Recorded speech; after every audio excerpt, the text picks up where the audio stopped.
Good evening, all, and welcome to Calbert's Corner for this week's Whatcha Playing Wednesday. I am Lord Calbert Geiler, Companion of the Meridian Cross, Companion of the Argent Comet, Companion of the Argent Lamp, Companion of the Falcon's Faith, and Reaper, coming to you live, as always, from the bearing of the Osprey on the southern coast of Meridia's. Tonight, I'm joined by my good friend from South Downs, Lord Nikon DeWitowitz. Welcome, Nikon. Thank you for coming. Good to be here. How you doing? Doing good, man. How about yourself? Pretty good, all things considered. How are things in the lands of South Downs these days? Not bad. As Shadowlane, obviously, I'm not as busy as one might have expected when I took the position. Right. But otherwise, yeah, things are going pretty smoothly. It's a great group, great people. So we're having a good time. I love me some South Downs. I always talk about people. South Downs is my second home. It is they are lovely folks, and you are but one of those. So tell us a little about you. So you are Nikon. You're from South Downs. What else should we know about you? Yeah, I am Nikon Davidovich, Shadowlane of South Downs. I've been in the SCA for around, I think right now it's right around like 3 years. I'm a heavy fighter. I kind of get involved in Bardic from time to time. I haven't done any competitions yet or anything, but it's that's mostly all I have time for. Like I don't want. There are plenty more things I want to do, but I don't think I can squeeze anything else in. Right. That's about the SCA. It is a hobby full of hobbies that keep us all busy. Yeah.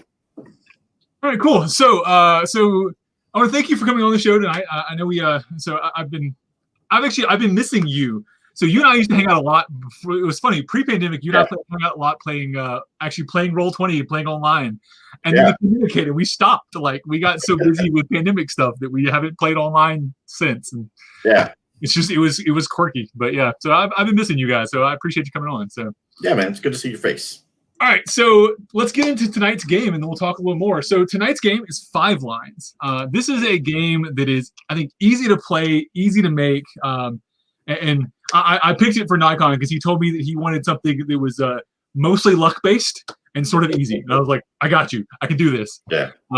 So before we play, let's go over some rules. And of course, I'm going to pitch it over to past me to do that. Let's see if my technology works tonight.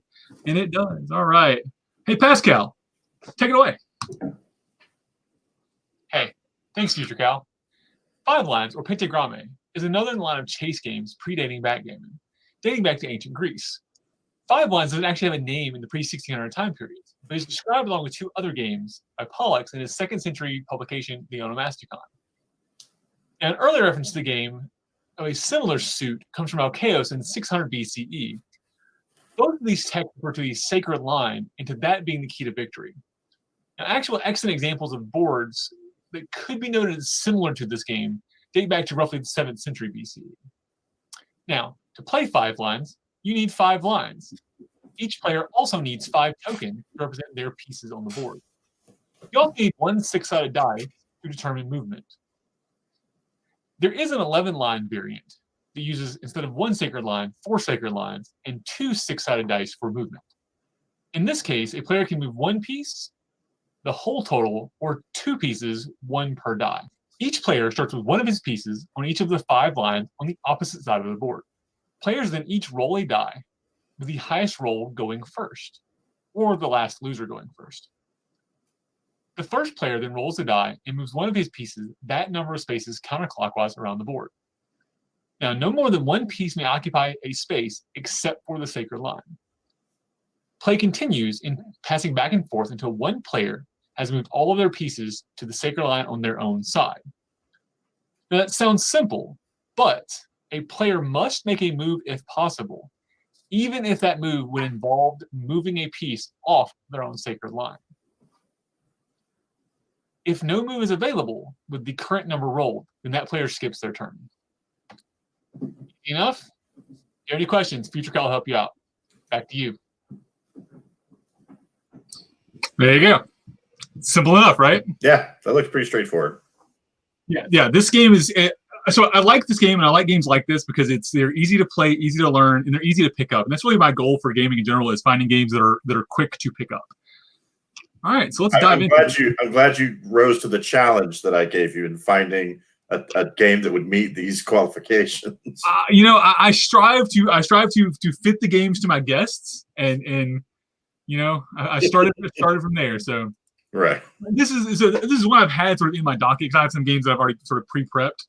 Right. This is one that I'd had, so just hadn't gotten around to doing it. So when you said that, I was like scrolling through. I was like, oh yeah, there you go. That's an easy one. Because like I was like this or a completely strategy-based game, and I was like, right, easy choice. So all right, so let's dive into it. Let's do a little play-in. So since it's or customarily, I let my guests my guests go first. So I'll let you make the first roll. So you should in the bottom left of your corner have a die roller that you can use. One die button bottom left corner. You should see that. Yeah. I do not. Yep. All right. Well, I know how to roll a d6. You know how to roll a d6. Yeah. If you go turn on your macro bar, it'll show up. I don't know how to do that. Oh, enable 3D dice. Yep. And then there's a show macro bar on the macro screen. Sorry, I missed setting this up, y'all. Bear with us. Give me a second. Click on the 6 button over the 3 lines, 3 dots. And you click the show macro quick bar on that screen. It should give you the die roller. Got it. There we go. Sorry, technical issues. There we go. But you rolled a 3, I think, on your first roll there. It looks like it came through. Yeah.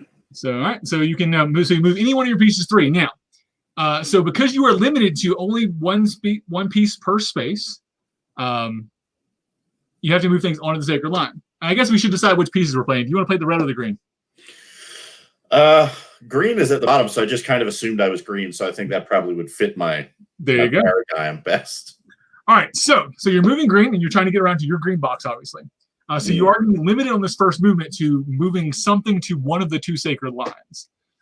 So you're very forced movement. So basically, because you roll a 3, your only movement is going to be that one piece to your far right. Right. That then moves 1, 2, 3, and will join up into your green box over there. Okay, so the spaces are here. Correct. Yeah, basically where the dudes are the spaces right now. Okay, because I wasn't sure if it was like where the lines intersect or. It is that, yeah. So in this case, it's just the 5 dots or the 5 like large circles where all of our guys are. All right. So the way you move there will be 1, and then continue on to 2, and then continue on to 3. There you go. Okay. All right. I will roll. I should have 3D dice. Excellent. All right, so I got a 6. I'm moving red, so I'm going to be limited to this guy. 1, 2, 3, 4, 5. This guy. So 1, 2, 3, 4, 5, 6. So now I will note in the rules I have read, it doesn't ever talk about both players occupying the same sacred line. But it doesn't specifically say you can't. Right. But there's literally no way to start the game without doing that. So it was sort of became an assumed rule when I was looking at it. Right. Your turn, sir. All right. And as we play, the options open up a little more, but you're very sort of forced in these first couple turns. Right.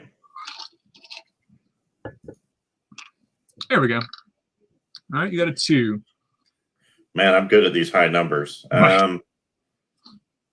All right, so you've got options of. Well, presumably I can just move him deeper, right? No. So the sacred line is all one space. Got it. Okay. Yeah, so yeah, in that case. Yeah, it's sort of like if you ever played Takedo, where there's the double stack space on one movement. No, I have not. Gotcha. Okay. So then your only option actually, so you can't move that one because we can't occupy the same space. Right. Got it. So there. Let's see. Where did he come from? He was here. Okay, so that would be 3 then, because that would be 1, 2, 3. So your only movement can be. Okay, so that still counts as a space. It's not just the next open space. Correct. Okay. Correct. So your far left-hand side guy could move onto the sacred line, the red box there. That would be your only movement, I think, available. Yeah. Okay. Again, so yeah, this game's really awkward in the beginning. It's why it's not one of my favorite games because of that. But the ending of it's really cool. Like the way once you sort of get past the early game, the mid to ending game is a lot more frustrating. I think, in the good way, not in the bad way. It reminds me of what is it? Sorry. Right. Yeah. let's see, 3. So I can go 1, 2, 3. So that would be an option. 1, 2, nope. Yep, that's my only option. 1, 2, and 3. Yep. All right. A couple new options now. All right. Weirdly, I still don't have that dice roller button, but I mean, like I said, yeah. It's working. So yeah, that's weird. All right. So let's see. So I can move this guy, my bottom right. Correct. To that would be 2, 3 to there. Correct. Yep. So yeah, that would have worked. You also could have moved this guy, your far left guy, could have moved over as well. That would have been your other option. Okay.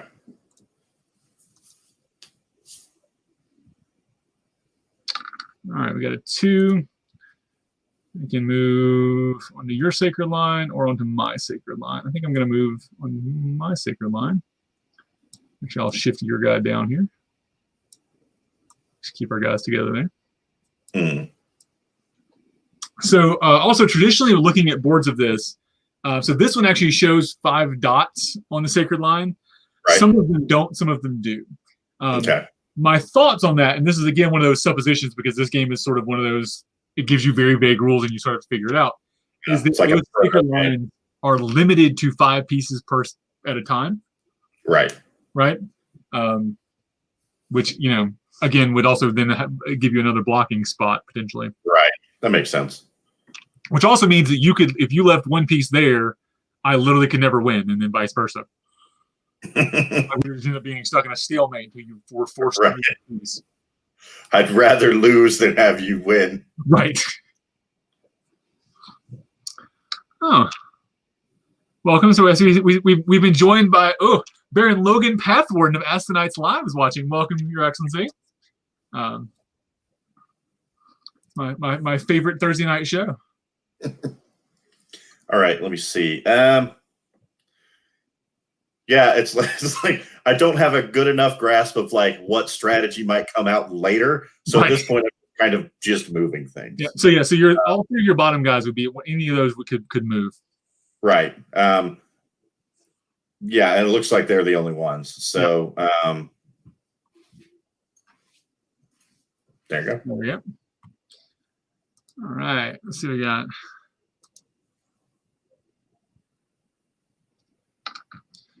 I got a 6. All right, so 6s are actually difficult because you have to sort of like 1, 2, 3, 4, 5, 6. That'll work. Because I don't want to get past if I don't have to. So one of the things about this is you end up getting a couple in a good spot, and you end up forced to go around the whole board again. And it takes at least it's a minimum 2 turns to lap the board. So you get kind of stuck. Yeah. Well, I guess we'll see what happens, won't we? Right. It's like this is one of those games like you look at it, you're like, no, this game will take 10 minutes to play, and you're like 45 minutes later, you're like, why are we still playing this game? Like, how did we not end yet? Okay, so I'm gonna move this one here. Perfect. Yeah, so as far as strategies I've seen, there's sort of 2 ideas of blocking me from moving, right? So I lose turns. Right. But then also keeping, blocking my sacred line, right? Right. But also you want to be moving your pieces, so it's sort of like you have to play a balance of offense and defense. 1 and 2. Yeah. All right. Hi, Runa. Hi, Frida. Hi, everybody. Thanks for tuning in.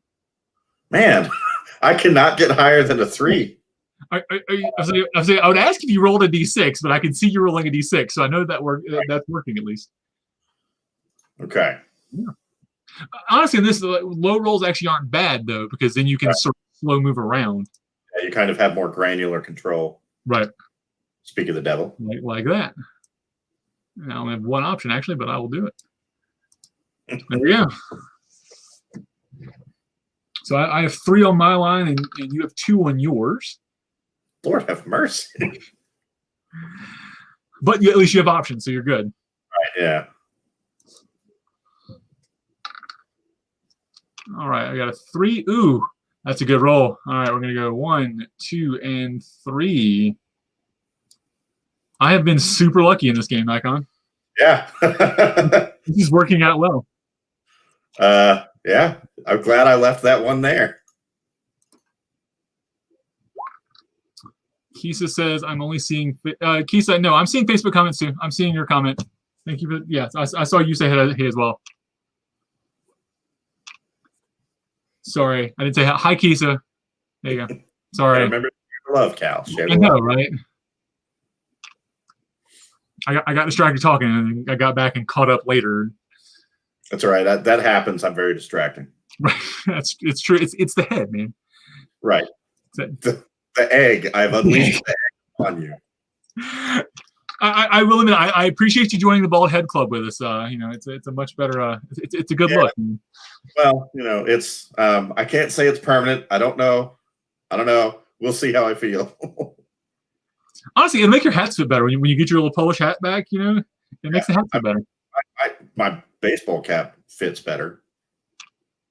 But I mean, yeah, like I was, I had not had a haircut since 2019. Oh wow, yeah. And I can't do it anymore. So I just shaved my head. All right, it's your roll, sir. All right, so Viking brings up a question. So you autofill, you don't have to roll the pips to go down the sacred road. Correct. So the sacred line itself is a single space. So actually, if you think about this, it's actually a 5x2 grid. It's actually not 5 lines per se. That it's realistically just 2 rows of 5 spaces. But the center space on both can be occupied by multiple places. So yeah, there is no like moving down the line. Although that could be a cool variation to play if you wanted to make it where there's, the 4 spaces either side, and then the sacred line has 5 spaces in it. Yeah, that'd actually be kind of cool. We might try that in a minute just to see if it changes anything. Because I mean, that's going to drastically change the movement options. Level the playing field, as it were. Right. 5. Let's see here. Well, I'm moving around. 1, 2, 3, 4, and 5. I can make it. Sweet. 2, 3, 4, and 5. So see, now I'm in a bad place because you've got one of my spots occupied. So I literally have to wait for you while I make laps. 1, 2, 3, 4. Nice. I had to move one out of my sacred line, so I'm okay with making it a little difficult. Because like that, right there, I would have won, but now I can't move. Oh, you Nikon. Can't you move one off your sacred line? I guess, yeah, you're right. I have to. Yep. Oh, that's you. Hold on. Move down. Let's see. I roll 3, 1, 2, and 3. Thank you for keeping me honest. Yeah, man. All my viewers know I try to cheat. The only way I can actually win is when I cheat. Apparently. So on brand for you, I tell you what. That's right. Look, if you didn't know and I didn't know, then it's not cheating, right? If I didn't tell you and I forgot. There you go.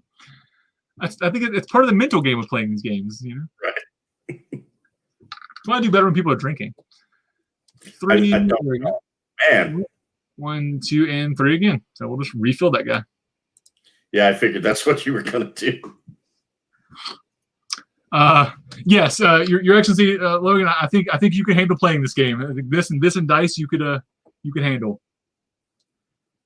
This is one of those games that is definitely simple enough. All right, this is making me feel a little risky, but. Oh, you're moving off? Yeah. But that's a good spot though. That's what I was thinking. Oh, welcome, Sir Joffrey. We have the resident Meridian Games expert watching out there. And actually, Nikon, we have a question for you in the comments. Okay, what's that? So, Lord Nikon, why did you choose a Polish persona when you don't even speak the language? Yeah, so a couple reasons. One, I did the the DNA test thing, and right. Obviously, there's debate as to the veracity of those, but like one did say Eastern European, and I had talked to some people about Polish ancestry and stuff. I know very little about the culture, but it seems interesting to me, which makes it, I feel, a good choice for a persona because that encourages me to do the research. Right. But also because so when I first joined, or when I was first thinking about joining the SCA, my best friend Baron Mark DeWhitney is also a coworker of mine, and I was just talking to him about different persona ideas over our work chat, only on break, of course, not. Of course, sure. And I said, maybe a Polish persona would be cool. And I would be lying if I said none of it was around the fact that I don't see a lot of those, and I wanted to do something that's not all over the place. And I was like, I wonder if a Polish persona would be cool. And then within 30 seconds, he was spamming the chat with pictures of winged hussars. And I was like, okay, that's a real strong argument. So, right. That's all it takes, man. A couple good pictures and you're hooked. Yeah. So like I just kind of looked, I was like looking up names and I found Nikon, and I was like, that is not a common name, but it's real easy for people to say when they see it. Yep. And yeah, so let's go with that. So there you go. It's your role, by the way. Got it. Yeah, that's like that's why I chose to go Scythian as opposed to some other extra European thing, because they had the best hats. Like I love a good Scythian hat.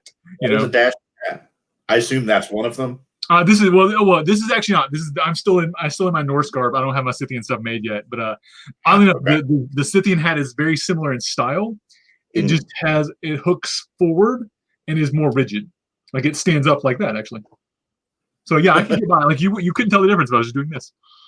Nice. Yeah, this is a later period, because the Frisian cap, you say like the French hat, like that it's Sebastianus wears. It's a later period version of the same hat. Okay. I was going to say, because you remind me a little bit of David the Gnome when it's pointed. Right. same thing, yeah. And yes, Joffrey, Kal does cheat. Kal has to cheat to win, and yet it still doesn't work. All right, 1. Haha! I'm going to occupy your line, sir. There you go. Now I'm in your way. It's okay. You're a monster. Okay. I'm going to let you roll a 6 right now, too. That'd be the best. Oh, okay. 4. You're good. 2, 3, 4, 5. All right, I need a 5. 5 to win. Here it is. Here's the 5. It's not a 5, but not a 6. I'm okay with that. Oh, that's you again. Hold on. 1, 2, and 3. Aha, my plan worked. Yep. You roll a 2, and you got it, man. Yes! Not a 2. But you actually and let's see, 1, 2, 3, 4, 5. Off my line. But look where it goes, though. Oh. Okay, I feel better. Yep. Let's see. Fiken asks, does Nikon have an AOA yet? Yes. Nikon is Lord Nikon. Did I not introduce him properly? I thought I did. Yes, he is Lord Nikon. Yes, I am. Thank you. Yeah, yes, I do. I'm really bad about forgetting the coronet. Circlet. Circlet. Thank you. I was like, coronet feels wrong, but I couldn't think of a better word. I will admit, I don't know where mine even is currently. I rearranged my desk earlier, and now it's missing. Yeah. But that's all my stuff's boxed up except this one. Right. I do have to show off, though. I have added, you can't see them, unfortunately, they're off camera, but I have added new award medallions. I did see those. Those look really good. Dude, I love these things. Lady Aisling from Southdowns made them, and they are stellar looking. We are very talent heavy in Southdowns. Yes. Like I was excited because I have most of the stuff we get in Meridius comes with regalia, but I had a Meridian cross that Sir Rain made, Viscount Sir Rain made years ago that I had, and I was like, oh, I really like this one, but I wanted to build the necklace, so I built the necklace, put the medallion on it, and I was like, then I got my Ardent Comet, and it was like one of the larger wooden ones, and I was like, it doesn't work. I don't want to wear I want to put it all in the same thing, and I was like, I can have somebody make me a medallion that fits this chain so they're all in one. And I was like, so I saw something Ashley made one day, and I was like, you're making this. Come here, we got to talk. So And then I was like, then I had my because I'm also a Reaper, and I've got my Reaper patch. And whereas the patch is like really cool looking, but it's not very like period appropriate, right? So I had a little Reaper medallion made. Like I messaged, I talked to Sir Bree. I was like, hey, do you mind if I do this so that I have something to wear in persona? Yeah. So it is the only one of those that exists, which is kind of cool. So, for now, you're a trendsetter. Right. For now, you're right. Your turn. My turn. Yeah. I don't know. I believe it's your turn. I think it's my turn. Yeah. Yeah. Let's see. Oh yes, and Sir Joffrey says, "Gotta love Mark DeWitt." Yes, Mark is top 10 favorite people ever. Like I love me some Mark. He's one of the people when people talk about like sort of iconic figures, whereas Mark is not like a long term, like he's not an SCA icon. He's one of those people that just sort of embodies a lot of those virtues of looking medieval and like carries like he looks like a medieval dude. Yeah. And like I say this, and I take the virtues seriously. I can't think of anybody I know that embodies the virtues more than that man does. Right. I fully agree. He is definitely somebody to watch and a fun fight too. Fun, clean fight. Always smiles. Just a great guy. Although I'm actually, I will admit this on camera, I'm grumpy at him currently. He has a set of knees he's holding hostage for me currently. It's like every time he goes to ship them, something happens. He's not playing dirty to get you to hang out with him. It's something, man. He's doing a thing. Right. So we're getting asked, did Nikon not move when he rolled the 5? Let's see. Did he not move? Nikon, did you cheat? If I did, I cheated myself, too. Right. I think, yeah. I don't know, Frida, maybe. So where was I? Let's see. Well, okay, you just rolled the 2 and moved this guy, right? I see. I rolled a 5, and then you rolled a 3, and then I rolled a 2. Right. Okay. So I was a 3, and I was here. You rolled the 2 just now and moved that guy from there, right? Yeah, from here. There, and you moved that guy. Yeah. So you didn't move the 5, which would have been this guy, which means you actually win. Oh yeah. Yeah. So yeah, that would put you in the winning box. Yeah, I cheated myself. Thanks, Frida. I appreciate you pointing that out. Thank you, Frida. See, and again, Kal can't even win on his own stupid show. All You're cheating wrong. 8:30, we're good. All right, we got time for another game. Let me reset them up. While I'm resetting this, Nikon, actually, you have a YouTube show that I want to talk about. Okay. I do have a YouTube show. I have 2 episodes that were posted in August that I have not had a chance to really post much since then, just because it's, scheduling conflicts and everything, including my own. I'm not super easy to pin down sometimes, but it's called Slightly Nightly, and it's also available on every podcast platform I know of, if that's a better format for you. Right. But yeah, I've been the chivalric virtues are something I take pretty seriously. Part of the Baron Mark DeWitt got me into the SCA partially by telling me about how, it's a bunch of people who, among other things, try to live kind of this embodiment of chivalric virtue as we think it should be. Right. And so, which was intriguing to me. I'm trying to build a better me, and I think that's a great way to do it. And so that's part of how I got involved in it. And so, I've had many discussions with Mark and various other people about it. And I realized that we were seeing a lot of stuff about heavy fighting and how to, train during all this and everything. And I was like, that's really cool. But obviously it's not all there is to being, a knight or any kind of peer. Like, it's more than just your wheelhouse. There's all the other stuff. And I was like, I feel like people should talk about that too. I, not being a peer, feel like I have a lot to learn in that regard. So I was like, I have all these people that I know would be happy to talk about it. And I feel like more people than just me would like to hear that. So maybe I should just broadcast it.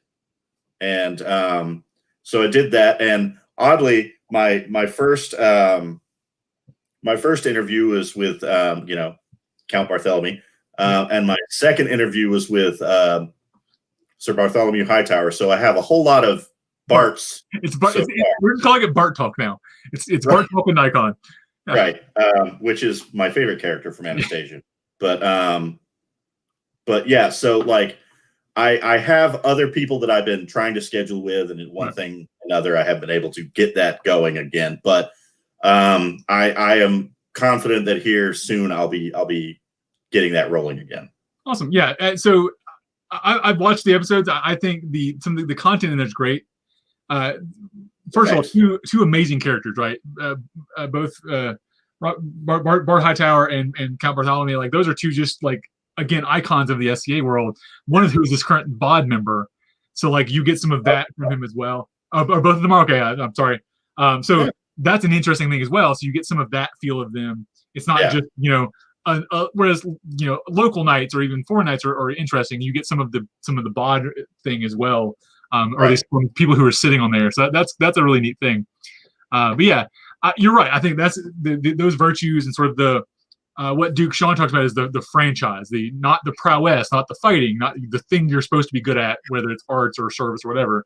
It's the rest of it, or things that are really important to talk about. So yeah, I'm looking forward to some more episodes. I'm looking forward to what you do with that. So I am too, and I'm going to branch out beyond just the Shiv, and then I'm also going to I may eventually include non-peers. I don't have I thought about it, but also like I want to I don't want to get too far in the weeds. I want to maintain focus, and so honestly, if you sort of do slightly nightly and then do like a little bit of Laurel or something, like you can sort of do an offshoot show for the different paths would be kind of cool too.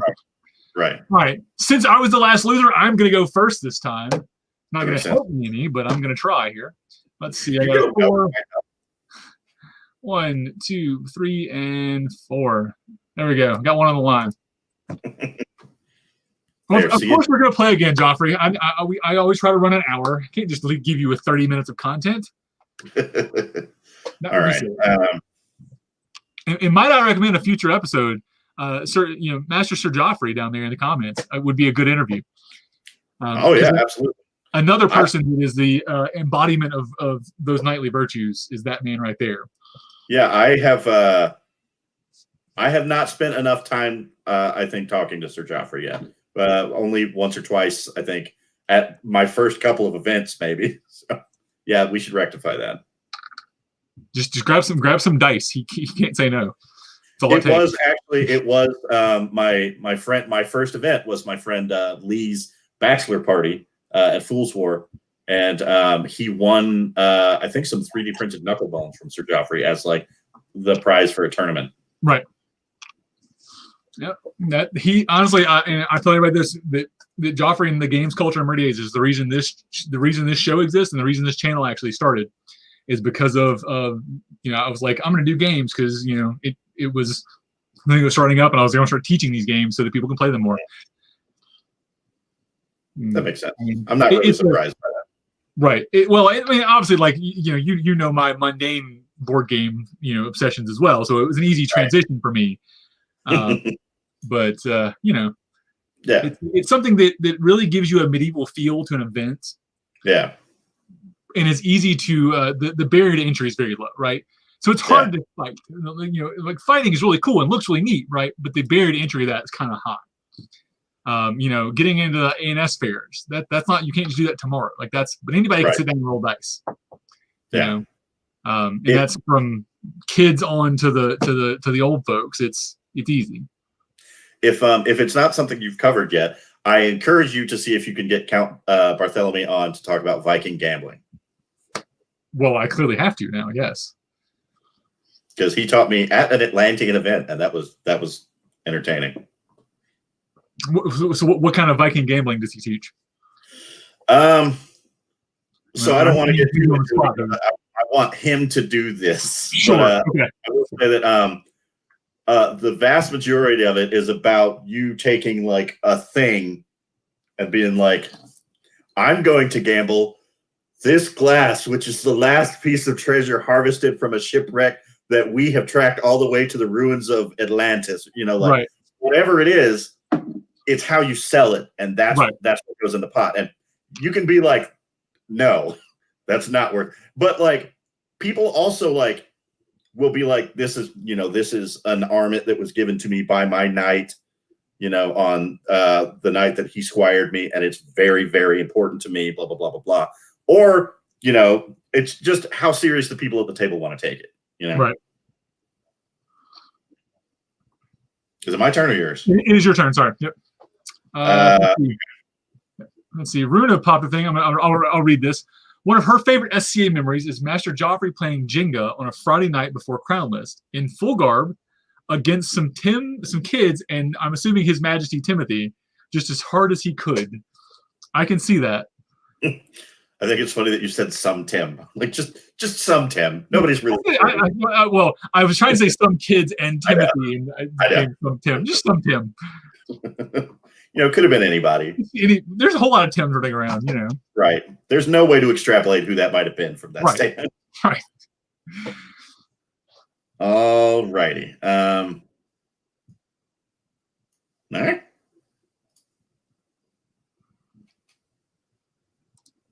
There we go. All right. Let's see here. Oh, die. 2. Nope, that's something. All right. Nope, can't do that. That is a thing that happened. God dang it. Stop putting your pieces close to my pieces, Nikon. I'm sorry. They just look so cuddly. So from a Roll20 perspective, you'll appreciate this. Your boxes, I had to turn your guys sideways so they fit on the square right. So your actual hit box on those is diagonal to where the space is, which is why I keep grabbing them, because the box is actually diagonal. Okay. I feel like I've seen that when I move them, but only kind of vaguely. Yeah, if you click on them, you can sort of see the outline box around them. That's why I keep accidentally grabbing your pieces, even though I'm nowhere near them. So what you're saying is you're making excuses. Right. Yeah. No, I'm saying your boxes are too big, sir. That's what I'm saying. Okay. These things happen. That's right. As we get older, you know. All right. Let's see. I just realized that's not the box I'm trying to move to. I'm trying to move to the one on the top. Right. Yeah. Wrong side. And that's why I labeled them, because I've done that before where I'm halfway through a game like, damn it, wrong side. 2, 3, 4, 5. Nope. Can't move that one. 1, 2, 3, 4. Can't move that one. Let's move that guy. There we go. All righty. Let's see. Yes, Joffrey has provided a place to play, and I'm teaching the games, and I'm teaching Joffrey games. So I am, in fact, teaching an old knight new tricks. Excellent. Yeah. I'll take that as a win. And I just call Joffrey an old knight. He's gonna probably he'll either agree with me or be mad at me about that one. This can only end well. That's right. All right. Looks like I've only got one option here. Yep. Joffrey also mentioned Knucklebones in the comments. So Knucklebones is something that I have not figured out a way to do digitally yet. So anybody watching out there, if you can figure out a way to do Knucklebones digitally, let me know. That sounds like that would require app development. Yeah, so because the problem with Knucklebones is that it's not, even if you assume that it's that each Knucklebone is standard, right? So let's assume that it's not accurate, but let's assume that all Knucklebones are the same. There still has to be the 1 and 2 have to have a higher probability than the 3 and the 4, which you could theoretically do on like a 100-sided die, right? If you took a 100-sided die and said, okay, 1 to 33 is this, 33 to 66 is this, and then split the last 33 into 2, right? Yeah. You could do it. So if somebody out there could design that for me real quick, get on that, people that are app developers, that would be lovely. Because I would love to play some Knucklebones digitally, but it's just not easy. Yeah, well, I mean, you've got a depth of field. If there's one thing the SCA is known for, it's our advanced technology. Right. He says sarcastically.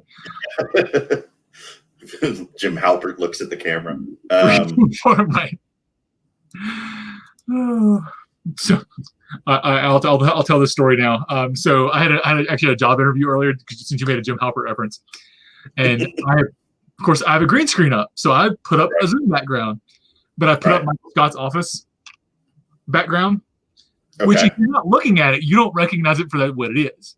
Right. So this lady didn't realize I was on a green screen until like 30 minutes into the interview when I happened to shift and like there was a shimmer, you know? Okay.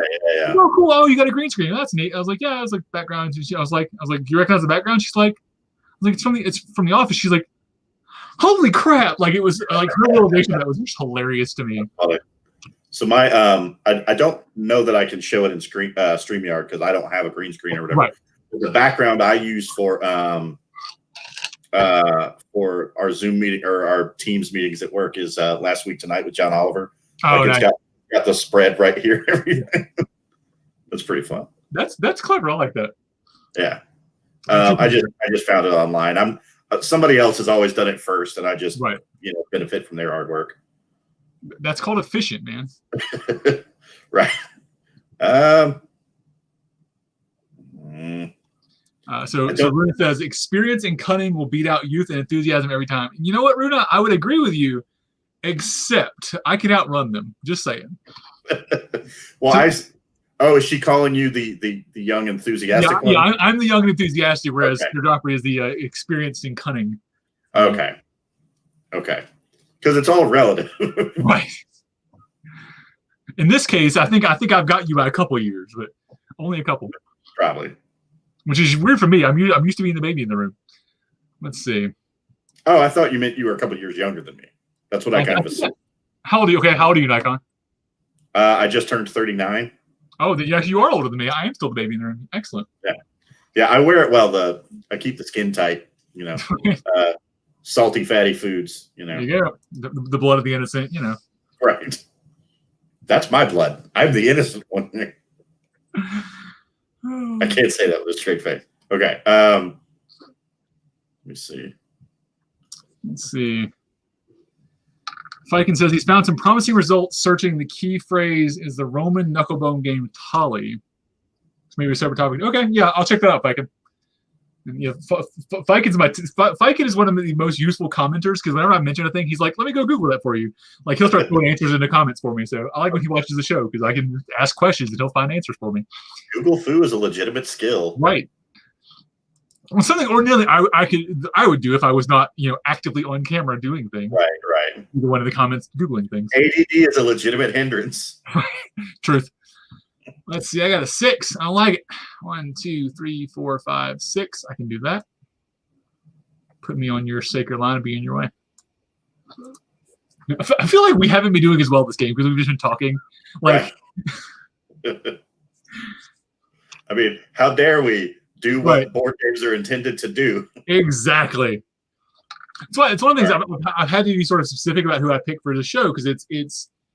I want to have people that want to do the game, start to talk about the game tactics, but also people that are engaging and entertaining.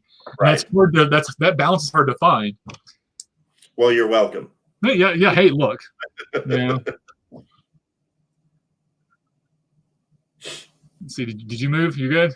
I did. Yeah. Okay. I don't want to cheat you again and end up losing a turn later. Retroactively. How did you lose after the fact? I don't know. There we go. I keep wanting to try. I just want to grab your die and then throw it, but it won't let me. Right.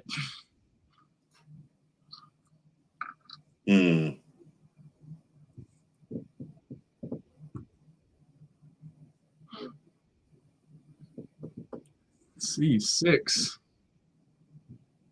All right. There's not a great move here. Let's 1, 2, 3, 4, 5, 6. Nope. 1, 2, 3, 4, 5, 6. Either way, you're pushing past your line.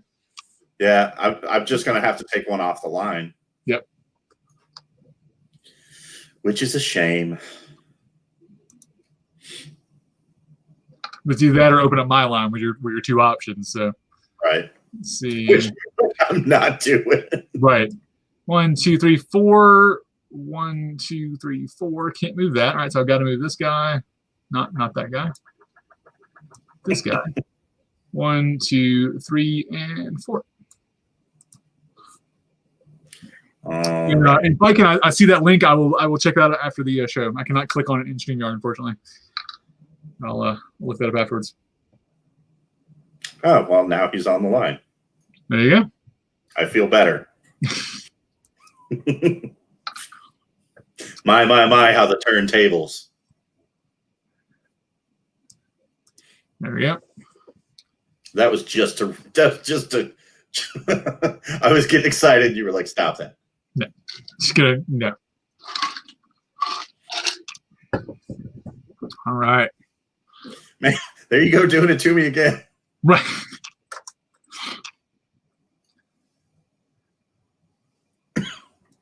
Let's see.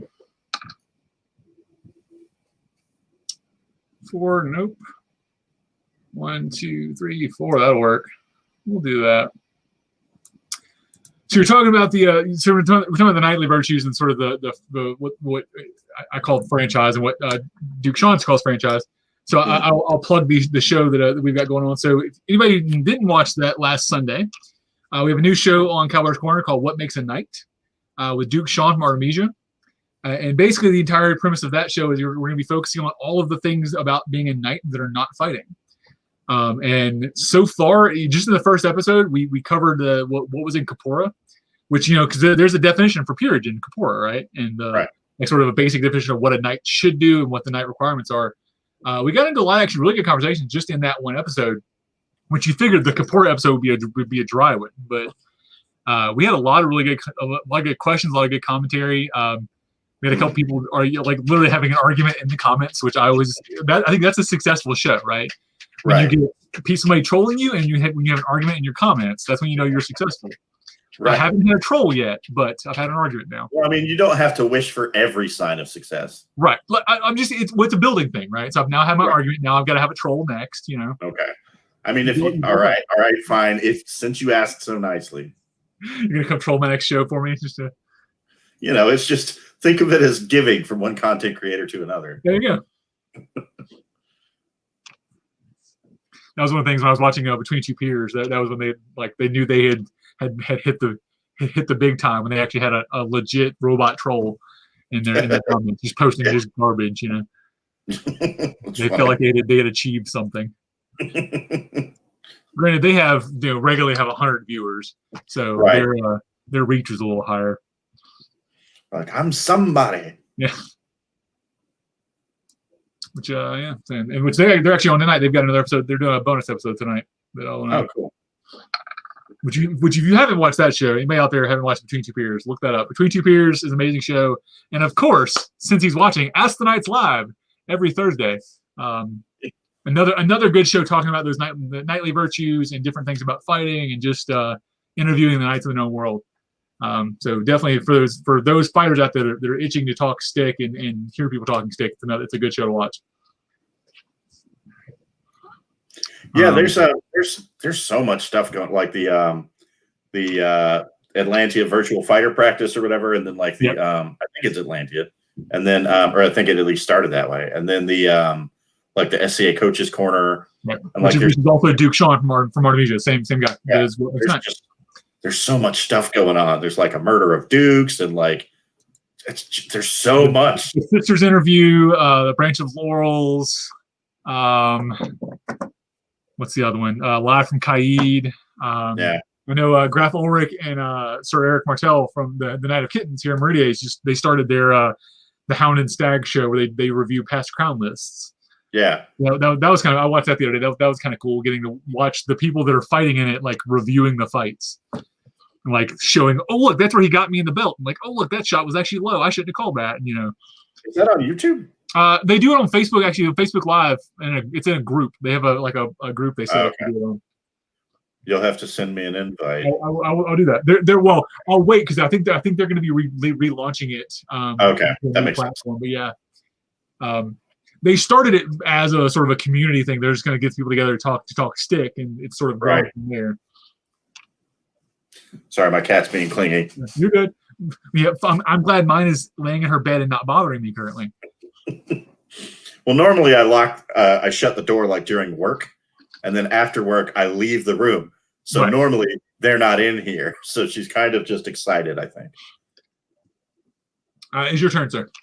Right. Yeah. I was looking to see if I realized that your die is brown and mine is purple, but I still look to see who threw it last. Yeah. So Logan says in the comments, you've not experienced pure joy until you played Ship Captain Crew in the Cock and Bull Tavern at Great Western War. And you're right, Logan. One of these days, I need to. When we are back to real life, I'm coming out there, man. I need to take some of your actual swag. Although I have to admit, and I think everybody who played with me will agree that the corner tavern that I put together for the Ship Captain Crew game was pretty spectacularly fun. I enjoyed that night a lot. Which actually, to talk about that, so coming up next 2 weeks from now, on December 30th, I will be rejoined by Between Two Peers and Ask the Knights Live and Viscount Fergus and probably assorted others for another game of dice. So we'll be playing Liar's Dice, actually. So I was just about to ask if you'd played that. Yeah. So we're actually doing both versions of it. Oh, okay, cool. So I only know the one. But I only played it at a LARP, and for all I know, they modified the rules for story purposes. So I don't know if what I played is how it goes. But so there's the two versions, and I'll get into this next week too. But there's the one that's played on Pirates of the Caribbean, which is the Davy Jones game where everybody has a dice cup and they flip them, and the sort of the bet is based on the table. There's also a Viking version or a Norse version that's also played it's also popular in Mexico and like Ecuador and some of the South American countries. That it's 2 dice in a single pot that are rolled and then passed around. And it's literally the same sort of idea of you make a bet based on what's in the thing. Like you look at it when you roll it, and then you pass it off and bet. The next person either has to raise the number that's in there or accept your die and roll it and pass it along. But it's still one of those things. Eventually somebody calls the bluff, right? And you open it up and somebody wins a pot based on that. So it's the same kind of idea. But yeah, it's 2 very different mechanics for a dice bluffing game. Yeah. So I played the first one. I feel like I have a good reason for not remembering that from the movie because I wanted to be a pirate, and so I was not watching it sober. Oh, sure. Right. Your roll, sir. Right.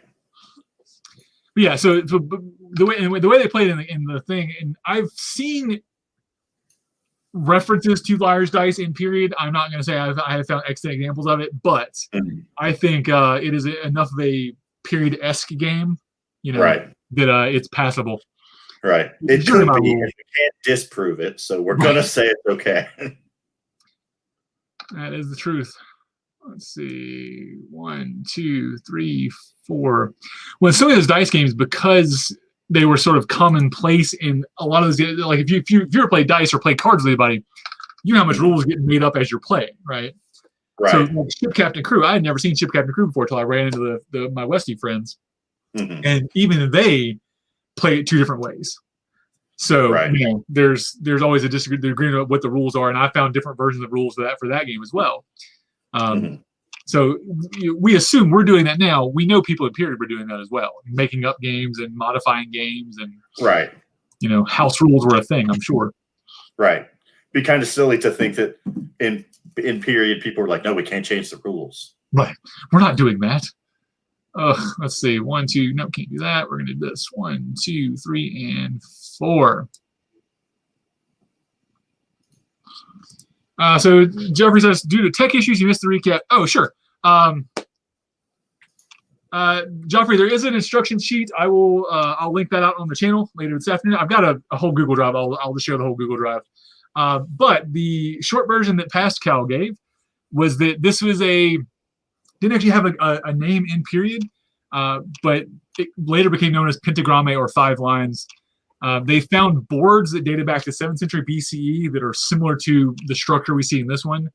And it was basically there were multiple games that used a sacred line and some form of dice.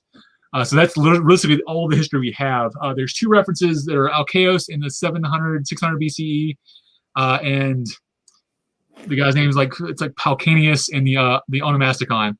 But I can send that to you afterwards as well, or you can go back and watch the first 5 minutes, and it'll show it the video there as well after we're done.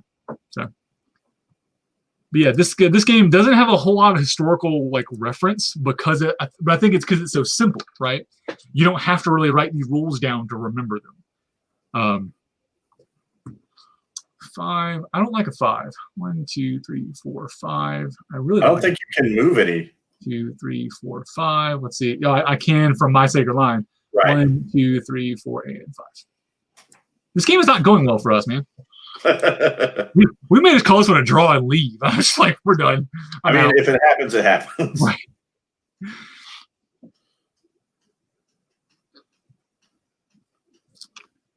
So yeah, let's see. 5. Oof, yeah. And it's not like we've been talking clearly, but like it's not like we haven't. Like, this game's almost hard to mess up. Yeah. You know, which is again, you can play it drunk, which is always a good indicator of a game is, can I play this drunk? Granted, we did mess it up the first time, or I did at least. That's true. So where there's a will, there's a way. It's true. 2, 3, 4, 5, 6. Nope. 1, 2, 3, 4, 5, and 6. Let's do that. That'll work. Make him my way back down.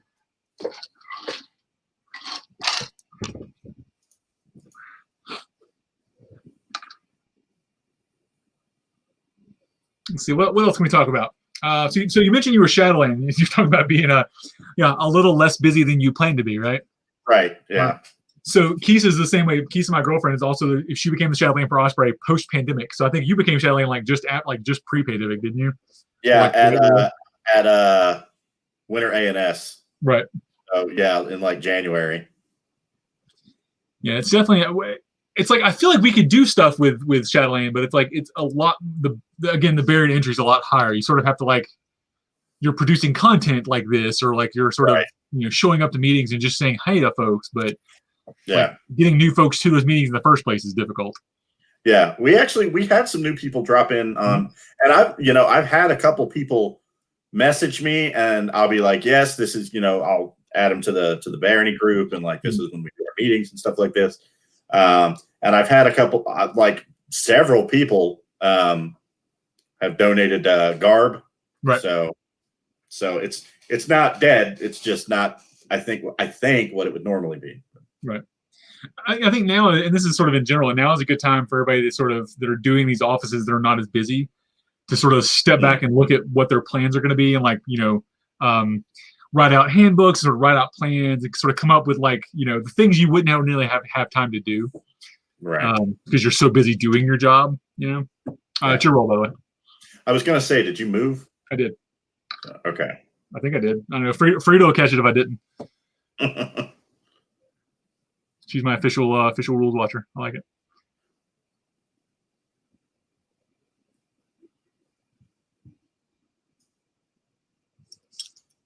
Okay. I'm gonna say and Logan will catch it too, but Logan will just say that I'm cheating whether I am or not. So they'll catch. Honest. 1 and 2. All right, your line is open, sir. You only need 4 turns to get there. You got this, Nikon. Come on.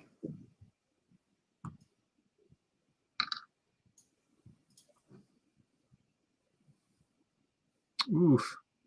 Nice. All right. Low numbers. There we go. 1, 2, 3. All right. Can Kal roll 1?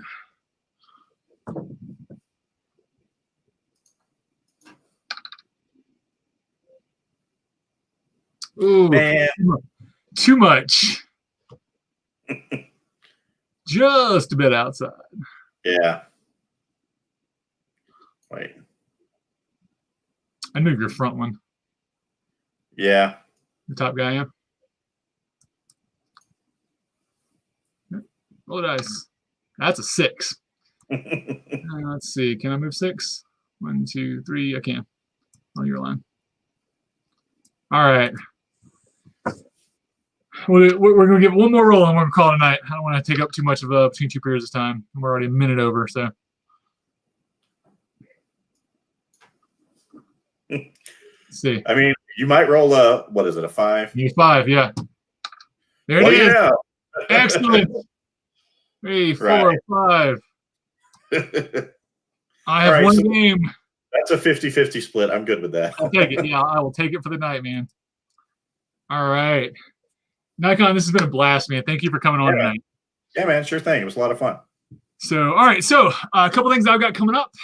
Other than so next Wednesday, next Wednesday, we have Liar's Dice with the in the Corner Tavern with all my Westie friends. This Sunday, actually, let me pull the graphic up. I will be joined for Coffee with Kal. I'll be joined by their Highnesses of the Mists. So that's going to be a lot of fun. We're talking about fighter consort relationships and sort of what that means and what the sort of how they approached it, and just have a little chat while we drink our coffee. So that'll be a ton of fun. If you haven't done it yet, go check out Patreon, patreon.com/KalBarsCorner. Join our grand wall of patrons, help support this channel and so many others. So we are growing the brand every day and supporting new channels, supporting new shows, and we're just trying to help the SCA, drag them into the virtual world a little better. So thank you all for watching. Nikon, thank you again. I look forward to playing games with you more in the future. And as always, folks, like, follow, subscribe, look us up on Patreon. We love your faces. So this has been Kal and Nikon in Kal Barter's Corner. Night, everybody. Good night.